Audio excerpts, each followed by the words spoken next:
Yeah.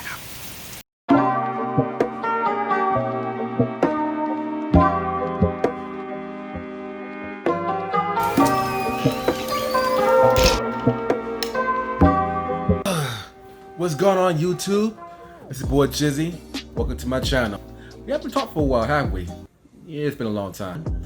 And the reason is based on the discussion of this video of me quitting powerlifting. For now. Why I'm doing that, we'll get to in a second. So stay tuned.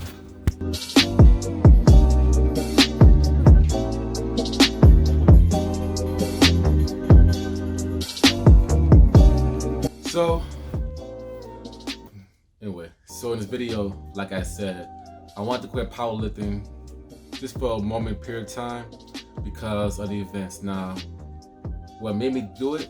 Well, first off, let me just tell you this. First off, I don't hate powerlifting. As a matter of fact, I love powerlifting. I mean, picking up the weight off the ground, I mean, benching so many weights and squatting. I mean, every time I do those weights, I feel like I'm a super saiyan, you know? The thing is that although I like this, I had to move on from it for a while because I have a new interest in me. Now, the thing is that ever since the beginning of my journey, I was inconsistent throughout my training since I was in college back in 2010, 2011. And I was always studying for different tests and trying to be a full-time student with the high academic standing and having different internships that I haven't bothered going to the gym and, you know, doing weights correctly. Then after graduation, then some years later, started in 2017, that's when I started getting consistent because that's when I went to the gym back in Tallahassee.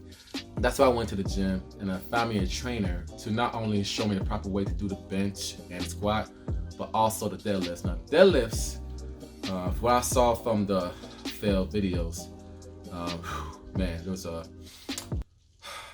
those catbacks deadlifts are sad. Those were sad. But other than that, I don't want to be like them. So I'd rather just do it the proper way by having somebody show me how to do the deadlifts properly. And once I got it, I went from 135 to 225 to 315 to almost, I believe, 375 for the deadlift at that time. And then, you know, that's when it all started for me being consistent with those three main movements and also some of the other exercises that can help my strong three. And that's when I got into the idea of powerlifting. But that didn't, you know, made me decide to become a powerlifter. Made me decide to become a powerlifter at that time.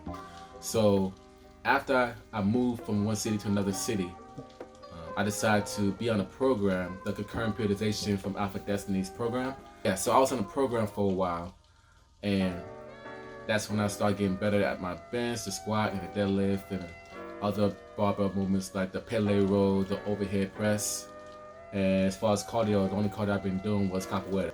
I met some people in the gym in the city that spot me on the bench, and I think they recorded me on the deadlift as well too. And they told me that they're a part of the team, the powerlifting team that I was kind of curious about. And I was like, oh, okay. So what's your experience like, right? And told me about the team.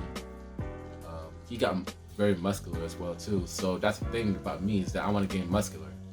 I'm like, and you know what? And I've been seeing a lot of powerlifting videos where people in the powerlifting meets been lifting amounts of weights and, you know, earn different places and pretty much have a good standing of how much you weigh overall, how much you lifted overall.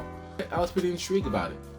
So I decided to hit him up on Instagram and ask pretty much questions as far as how to get on the team. And the great thing about these coaches is that they are able to train me and my friends for free.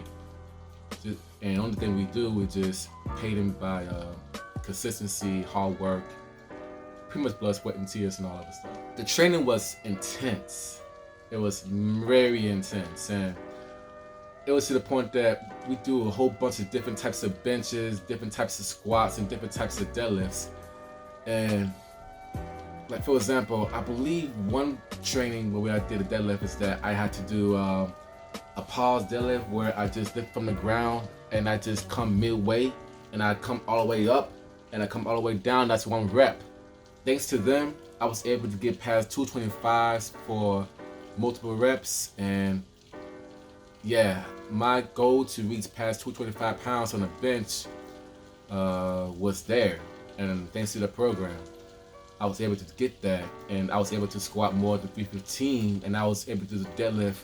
When I deadlift 405, if you saw my last video, you see in top of the you see the call at top of the video for that video, by the way. That's when I lifted 405 for 1 rep, and at the time I was just gonna go for 385. It was so easy that my friends was hyping me up that, hey, you should do for 405, and I hit 405, and it was just like 1 good rep, and I feel like I could have got like 410 or 415, but I just want to like just leave it there and just celebrate that I made it through 400s in the deadlift. So that was amazing, and we trained and trained. You know, as a team, we meet up almost every day at the gym. Sometimes I go solo, most times we get in together. To the point we signed up for the competition. And the competition that was going on was Battle of the Bay in Tampa, Florida. So that was going on for some time, about like a couple months since the summer that we trained for. And yeah, I made it under 180 pounds. I believe I made one. I don't know the class by heart. But I think my weight class was like 180. I won't go into much details after another video. But I went over there, and all those lifts, I went 3 for 3 on the. I went 3 for 3 on the squat, 3 for 3 on the bench, and 3 for 3 on the deadlift. So I went total 9 for 9 without all white lights. No 1 red light, no 2 red lights, nothing. I just did it completely, and I think I benched 255, 253. I squatted somewhere around the 370, 360s or 350s, and I deadlifted somewhere around the 420s. I believe it's around 420s. Again, I'll show you the video on the screen, so with the information how much I lifted and such, so you get a better idea. And that was the best moment that I want to do it again. I want to like get stronger. I want to get big. I want to get stronger. I want to lift more weights so I can beat competition. What had happened was that towards the second meet, the training was intense, of course, but at the time I was going through something personal in my life. Now, I have lost my focus to the point that I neglected my nutrition to the point that my bench was off. So by the time we get to the second competition, the second meet, my bench didn't go so well. And not only did it go so well, but after the competition, my shoulder had a little bit of minor injury. So I wasn't able to push anymore. I wasn't able to do no bench or maybe push-ups a little bit, but I couldn't even do an overhead press. So I wasn't able to do any machine work at all. So I was out of commission pretty much for a while now, and then I just stopped completely. I tried to do some band work and try to rehab myself. It wasn't a major injury. It was just more of a strain or somewhat that took about a month and a half to recover and some time now. So I took a big rest from lifting in general with weights. And by the time my shoulder got healed, I decided to get back into the gym when I moved to a different city and got a new job. But apparently, for some reason, the drive wasn't there. That drive, the drive you have that you want to do it, but the drive just wasn't there anymore. And because of the injury, and by the way, I know why I had the injury in the first place, but again, that's for another video. But the thing is that I wanted, it just wasn't there. It just wasn't there at all. So I kind of had as my workout training, I've been going on and off on different routines, and I hired a trainer to give me the program. And then all of a sudden COVID-19 happened. Yeah, the pandemic. That's when the gyms closed and all of the stuff just shut down. And I was out of options. I tried to go to Craigslist and Amazon trying to get some things. That the only thing I got was different bands for me to do some curls, some triceps, but it just wasn't enough. I got a pull-up bar to hang by the door. And I kid you not, I'll show you the photo or video, but I actually have the bags on the ground. Just some wood bags that cost that's 40 pounds per bag and 20 pounds per bag. Yeah, it was just crazy that although it helps my upper body, my lower body, it just wasn't it. So I was kind of lost. I didn't know what I wanted to do, but then all of a sudden I come across the YouTube channel from Tile Physique. We look into Austin Dunham, basically calisthenics, and one thing that stood out to me about those two is they brought my attention are the rings. I decided to get on these things because apparently these are really good in terms of training your body to stabilize itself and work on the muscles, especially the muscles that you never know you have. So I've seen a lot of gymnasts and a lot of people who've been on the rings pretty much ripped, muscular, sculpted, that I decided to go on Amazon and get on these things. So I've been doing some digging and thinking about what I wanted to do. I was gonna go for calisthenics only. Then I was gonna do calisthenics only with the weights. But I gotta think about my legs. So I tried pistol squats and yeah, that's not happening again. For the legs, I gotta do some, I'd rather just do like squats, like barbell squats or Romanian deadlifts. You know, just something that can help me bring up my, just build more leg strength. You know, maybe I get into pipe push. Maybe I might get into pistol squats in the future, but as of right now, I like barbell squats better. So I looked up more of Austin Dunham and Tile Physique, and the other channel I liked a lot, what I looked a long time ago and I still use channel today, was Alpha Destiny. Now, based on what I learned from both Alpha Destiny and also Brandon Carter, is that it's always good to have it's good to have best of both worlds. Like, you might as well just train with the weights and calisthenics at the same time.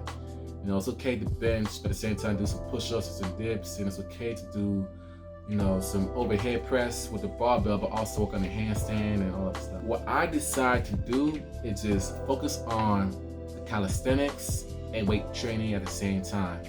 And how I'm gonna do this, I plan on doing upper, lower body, and yeah, that's how I'm gonna do it. 4 times a week, 2 times a week for cardio.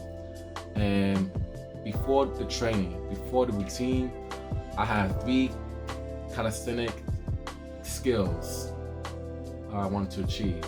My goals is the front lever, the planche, and the handstand holds without the wall. I want to do the handstand without the wall for more than 10 seconds. So those are my goals right now. At the point, once I reach those goals, then it's gonna evolve over time.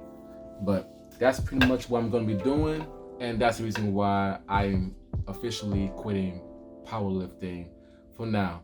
When I'm gonna get back to powerlifting, I don't know. Probably within the next year, 2 years. I don't want to jinx it. I don't want to give no official date. But again, for those who like powerlifting, I have nothing against powerlifting. This is just what I experienced and basically what I want to do. And, you know, nothing against that. It's just that, you know, it's just time for a change for myself. That's hopefully you understand. So again, welcome to my channel. You'll see new videos every Friday, once a week. Comment, share, subscribe to the video. Next time you see me, we go over the workout, we go over the new thing. This is 2020. Don't let COVID-19 stop you. Let's get it! Okay. Catch you later. Holla back. Peace.